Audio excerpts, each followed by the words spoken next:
Dengan sekuat tenaga, kudorong triplek yang menutupi lubang. Sayangnya, tenagaku tidak cukup kuat untuk membuka triplek itu.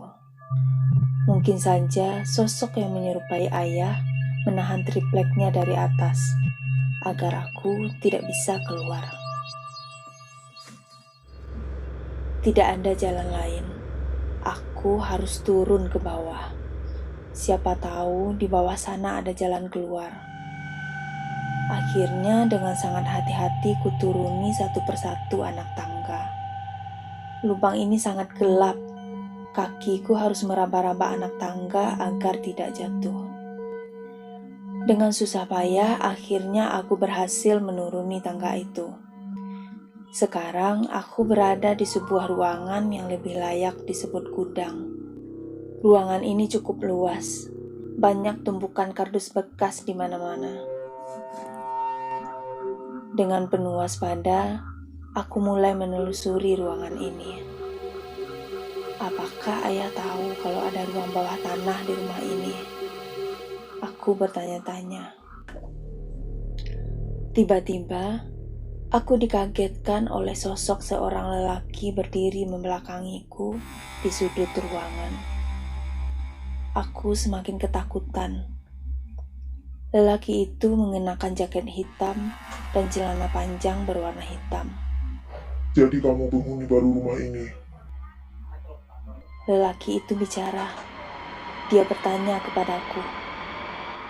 Antara senang dan kaget, aku sedikit lega karena lelaki itu bisa bicara, dan aku yakin kemungkinan dia bukanlah hantu. Bapak ini siapa? Kok ada di rumah saya? Dia tersenyum sinis. Ini rumahku, bukan rumah kamu. Lelaki itu mendekat. Aku mundur beberapa langkah. Jangan takut, aku bukan orang jahat. Dia kemudian mengambil kursi lipat yang tergeletak di lantai. Duduklah, aku mau ceritakan sesuatu kepadamu Cerita apa? tentang rumah ini. Jawabnya singkat sambil tersenyum. Bapak kenapa bisa ada di sini? Tanyaku. Sudah kubilang aku pemilik rumah ini, dan disinilah aku tinggal. Aku masih bingung kalau dia tinggal di sini. Kenapa ayah tidak memberitahuku? Rumah ini ada hantunya, Pak. Entah kenapa, tiba-tiba aku ingin menyampaikannya pada si pemilik rumah. Karena aku yakin dia adalah manusia biasa. Itu roh orang-orang yang mati di rumah ini. Mati? Kenapa? Tanyaku penasaran. Mereka semua dibunuh. Timpal lelaki itu. Apa? Salah mereka apa? Dan siapa yang membunuhnya?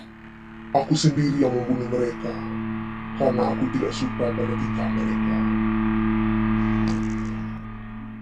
Mendengar penjelasannya, aku langsung berdiri mundur dan menjauh dari lelaki misterius itu. Lelaki itu kemudian berdiri. Aku harus naik lagi. Mungkin ayah sudah pulang. Kataku lalu berjalan ke arah tangga. Ayahmu belum pulang. Katanya. Dari mana bapak tahu? Tanyaku sambil menoleh ke arahnya. Ayahmu yang memberitahuku. Lelaki itu kemudian naik ke atas kursi. Aku tidak tahu apa yang akan dilakukannya. Bapak mau apa? Tanyaku. Sebuah tali jatuh dari atas kepalanya. Dia mengalungkan tali tersebut ke lehernya. Pak, jangan, Pak!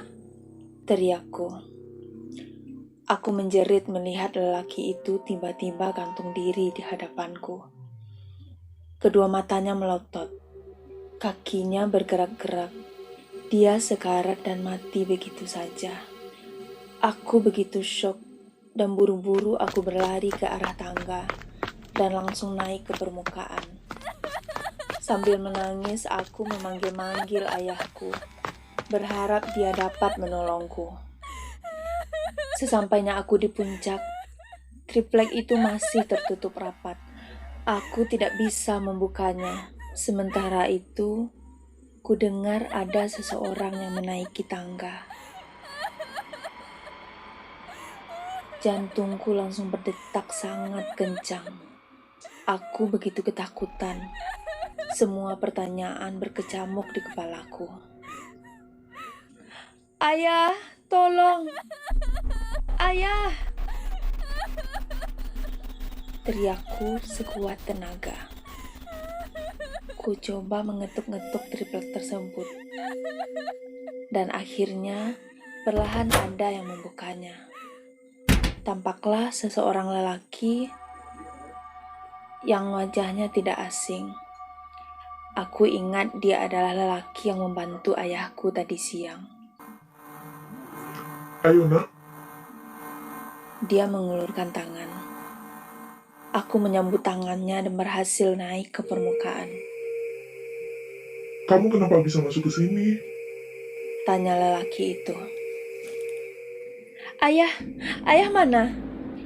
Aku tidak menjawab pertanyaan lelaki tersebut dan malah menanyakan ayah. Ayah kamu kemana emangnya?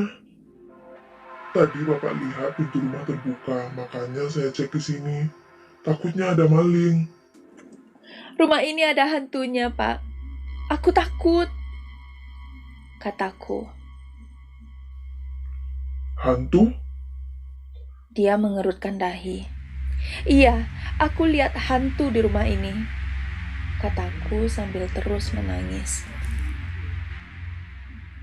Bapak itu sepertinya tidak terlalu percaya dengan kata-kataku. Jangan khawatir, sekarang kamu aman. Aku akan menjagamu sampai ayahmu pulang. Katanya menghiburku. Dia lalu menutup kembali lubang itu, lalu membawaku ke ruang tamu. Malam ini terasa sangat panjang. Aku tidak tahu ayahku di mana. Aku khawatir terjadi hal buruk pada ayahku. Dan siapakah bapak yang tadi? Hatiku terus bertanya-tanya.